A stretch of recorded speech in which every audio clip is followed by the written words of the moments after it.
Yeah, ఇప్పుడు సాంబశివరావుకి సంబంధించినటువంటి వ్యవహారాన్ని మనం కొన్ని రోజులుగా బయటికి తీసుకొస్తున్నటువంటి క్రమంలో, అంటే ఆయన పాత్రని ఆయన ఏ విషయంలో పాత్రధారిగా ఉన్నాడు, ఏ విషయంలో సూత్రధారిగా ఉన్నాడు అనేటటువంటి అంశాలని బయటికి పెడుతున్నటువంటి సమయంలో మనం ఎదుర్కొన్నటువంటి ప్రధాన ప్రశ్నలు అయితే క్లియర్. ఎందుకు ఈ సాంబశివరావుని దీంట్లో ఇన్వాల్వ్ చేస్తున్నారంటూ నన్ను కూడా చాలామంది జర్నలిస్ట్ మిత్రులు కూడా అడిగినటువంటి సందర్భం. కాస్త ఆగండి, దీనికి సంబంధించినటువంటి ఆధారాలు కూడా అన్నీ బయటకు వస్తాయని చెప్పి ఈరోజు నిన్న ఏదైతే బ్లాస్ట్ అయిందో ఆ బ్లాస్ట్తో పూర్తి స్థాయి క్లారిటీ వచ్చినట్టే భావించాలా? ఇప్పుడు అరవింద్, గత కొద్ది రోజులుగా రాజ్ న్యూస్కి సంబంధించినంత వరకు కూడా జరుగుతున్నటువంటి అంటే ఫోన్ ట్యాపింగ్ వ్యవహారం కానీ, గత ప్రభుత్వ హయాంలో జరిగినటువంటి అక్రమాలు, బెదిరింపులు, వ్యాపారవేత్తలను, రాజకీయ నాయకులని వీళ్ళందరినీ చేసినటువంటి బెదిరింపులకు సంబంధించినటువంటి విషయాలు రాజ్ న్యూస్ ప్రసారం చేస్తూ వస్తుంది. ఇందులో భాగంగా ప్రధానంగా ఇందులో కీలకంగా వ్యవహరించినటువంటి వ్యక్తుల యొక్క వ్యక్తిత్వాలను కూడా మనం చాలా క్లియర్గానే చెప్తూ వచ్చాం. ఇందులో ప్రధాన పాత్ర వహించినటువంటి వ్యక్తి సాంబశివరావు అనే విషయం చాలా కాలంగా మనం చెప్తూ వస్తాం. వసూళ్లకి సూత్రధారిగా ఉన్నటువంటి సాంబశివరావు అనే పదమే మనం మొదటి నుంచి వాడుతున్నటువంటి పరిస్థితి అయితే ఉంది. అవును, తొలి నుంచి సాంబశివరావు పాత్రని చాలా చాలా క్లియర్గా చెప్తున్నాం. సాంబశివరావుకి పోలీసు వర్గాలలో ఎవరైతే అక్కడ సిబ్బుకి సంబంధించినటువంటి కీలకంగా వ్యవహరించినటువంటి భుజంగరావు ఉన్నారో, భుజంగరావు పేరుతోటే మనం వాడుతూ వచ్చాం. అంటే భుజంగరావు దగ్గరకు ఇక్కడ ఎవరినైనా వ్యాపారవేత్తలను తీసుకువెళ్ళడం కానీ, దీనికి సంబంధించినటువంటి వ్యవహారాలన్నీ నడపడం కానీ పూర్తి స్థాయిలో చేసింది సాంబశివరావు అనేటువంటి విషయాన్ని చాలా క్లియర్గా చెప్తూ వచ్చాం. నిజానికి మనం చెబుతూ ఉన్నప్పుడు మన దగ్గర ప్రాథమిక ఆధారాలు ఉన్నప్పటికీ కూడా బయట వ్యక్తులకి, బయట ప్రపంచానికి దీనికి సంబంధించినటువంటి వివరాలు తెలియవు కాబట్టి వాళ్ళు ఇదంతా కూడా ఏదో ఉద్దేశపూర్వకంగానో వ్యక్తిగతమైనటువంటి ద్వేషంతో చేసామనేటువంటి అభిప్రాయంతో ఉండే అవకాశాలు ఉన్నాయి. సో అదంతా మనం క్లియర్ చేయాల్సినటువంటి అవసరం లేదు, ఎందుకంటే నిన్న వాళ్ళకి క్లియర్ అయిపోయింది. సో నిన్న ఇప్పుడు ఈ 3 రోజులుగా వరుసగా మనం చూసినట్లయితే రాధాకిషన్ రావు మొదట తన వాంగ్మూలం ఇచ్చారు, ఆ తర్వాత భుజంగరావు ఇచ్చారు, ఇప్పుడు ఈ తిరుపతి అన్న స్టేట్మెంట్ ఇచ్చారు.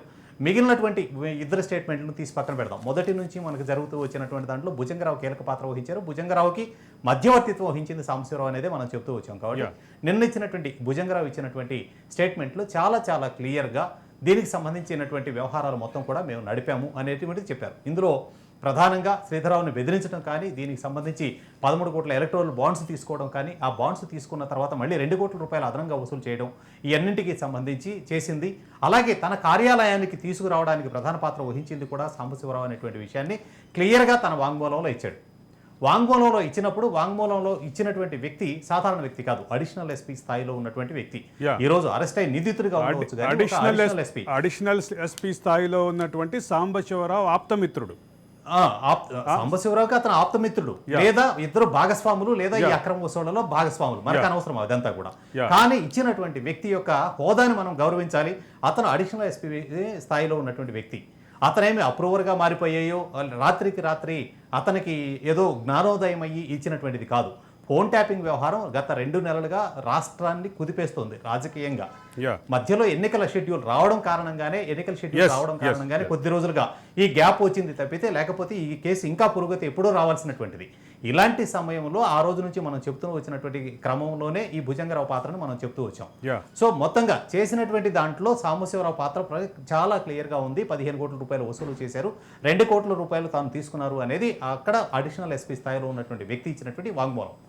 సో ఇప్పుడు ఎవరైనా సరే ఒక వ్యక్తి గుడ్డగాల్చి అవతల వాళ్ళ మీద వేయడానికి ప్రయత్నించకూడదు. ఉన్నటువంటిది ఆ స్థాయి వ్యక్తి ఇచ్చినటువంటి వాంగ్మూలంలో తన మీద నిందారోపణ వచ్చినప్పుడు దానికి సంబంధించి తాను చెప్పాల్సింది తనతో ఉన్నటువంటి సంబంధం ఇంతవరకే పరిమితం, లేదా నేను దీనికి ఎలాంటి బాధ్యుడిని కాదు, నాకు సంబంధం లేదు, లేదా ఆ సందర్భంలో నేను ఫలానా చోట ఉన్నాను, ఇదంతా కూడా నా మీద నింద వేస్తున్నాడు అని చెప్పి తాను ఎవరైతే భావిస్తున్నారో ఆ వాంగ్మూలం ఎవరైతే ఇచ్చారో అధికారి మీద నింద వేయాలి. లేదు దానిలో బాధ్యుడై ఉంటే దానిని క్లియర్ చేసి ఉండాలి, దానికి నేను ఇందులో ఉన్నాను అని.